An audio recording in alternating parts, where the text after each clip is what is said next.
All right, joined now by Jay King. He covers the Celtics for The Athletic, host of the Anything is Potable podcast. Jay, as we get ready for the restart of the Celtics season, I want to start with this. The version we see of the Celtics Friday night against Milwaukee, how different will they look compared to the one we saw most recently in March? I think they'll look pretty similar. I think the two biggest questions right now are, one, is Kemba Walker healthy? Mm-hmm. How healthy is he? Can his left knee be okay for them? Not just Friday night, but more importantly, when they get into the playoffs. And then two, is Jayson Tatum the player he was in February and March? Because obviously he won Player of the Month in February. He was just incredible, just took a leap from where he was previously. And if he stays at that level, that's a huge deal for them. If he's not quite there yet, then that's also a big deal. So what do you think is going on with Kemba's knee? I guess Brad Stevens was saying he'll play, 20 minutes on Friday. Are they going to go slowly with him for these last few regular season games and then finally ramp him up for the playoffs? Or do you think this is something he'll even be managing into the playoffs? They've said that they hope he's 100% go by the time the playoffs arrive. They've kind of taken the mindset that the seeding games aren't that important. Brad Stevens has said multiple times August 17th is the date they're trying to be at their best. That's when the playoffs open. So they're looking at these last 8 games. They're mostly locked into the 3rd seed. In all likelihood, they'll be the 3rd seed no matter what. They're looking at these 8 games as a chance to get everybody's legs back, make sure nobody suffers any injuries, nobody has any setbacks, and they're hoping that Kemba will be full go by the time the real games matter. You mentioned they were the 3 seed during the stoppage. How would you sort of handicap who the bubble benefits or hurts, either based on health or based on no home court advantage, or all the variables that'll happen once it starts up in Orlando?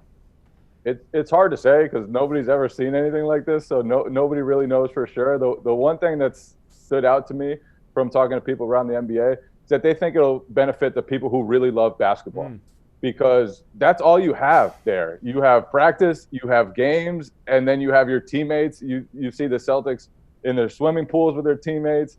They're playing volleyball together. You don't have anybody but your team. And once the playoffs hit, team players will be allowed very few amount of family members. Right. But really, I think this is there's such a focus on basketball, and you're so isolated from everything else in life that it's going to benefit the people who really, really love the game. You mentioned Jayson Tatum before.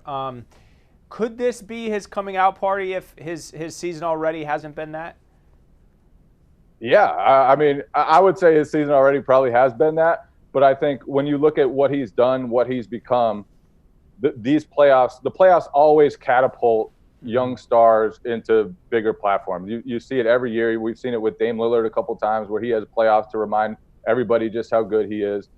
Tatum has reached that level. I think he has a chance to be the second best player in the Eastern Conference this playoff behind Giannis. I think Joel Embiid will be up in the running for that. I think Pascal Siakam will be up in the running for that. I think a few other guys will be up in the running for that. But Tatum, if he plays like he was at the level he was at in February and March, he's one of the conference's best players, and the Celtics have a real edge there because he might be the best wing in the conference. Now, Brad Stevens has been saying how pleased he's been with the bench so far down in Orlando. Who's a guy Celtic fans can keep their eye on that you think sort of ascends into a bigger role coming off the bench? I think Grant Williams is the guy I keep thinking about just because behind Daniel Tice, the Celtic centers, I'm not sure what they're going to do. Enes Kanter has defensive limitations. Robert Williams isn't always reliable. Grant Williams, to me, I think they know they can rely on his defense. If he can make a few shots, if he can score just a little bit, it doesn't have to be a lot, but just a little bit, then having him on the court will be a benefit because I do think, even at his size, 6'6", he's able to be physical enough that their defense always reaches another level with him on the court.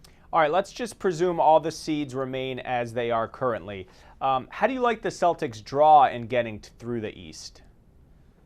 It's a tough one, and especially if they get Philadelphia in the first round, that is going to be a tough matchup. They do not want to face Joel Embiid. They'll be hoping that the Pacers slip to 6 so that they don't have to see Joel.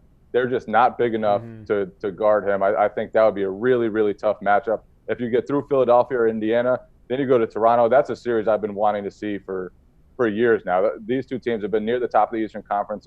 They haven't met each other in the playoffs. This year, I think it would be a great series with Lowry versus Kemba. It would be Tatum versus Siakam.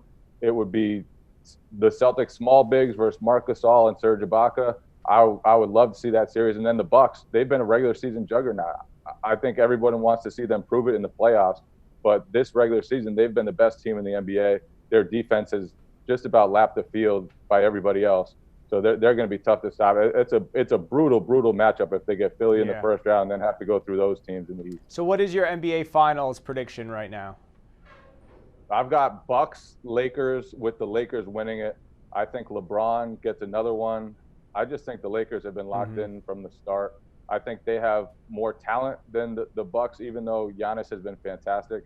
I think the combination of LeBron and Anthony Davis will be too much, especially LeBron's been there. LeBron knows how to win. LeBron knows what it takes to win a ring, and I think he's obsessed with getting another one. And last one, as we look ahead to next season, which is supposed to start in December, do you see them having to remain in a bubble, or is this are we eventually going to see Celtics basketball at the TD Garden again? I mean, one day we'll see it. I think there are real concerns. I mean, you look at what's happened with the MLB already. You look at the travel concerns. You look at, it could take us a while to get a vaccine. It could take a while after that for things to be even close to normal again. I think next season, they're already talking about maybe having it in a bubble. I think that the NBA will think long and hard, because obviously they want fans to be in arenas. Obviously they want players to be able to live at home and have somewhat normal lives. But this virus is a real opponent, and they know that very well. All right, Jay King covers the Celtics for The Athletic. Thanks so much for joining us, and we'll continue to read all your coverage as the Celtics restart their season. Yeah, thanks for having me on. This was fun.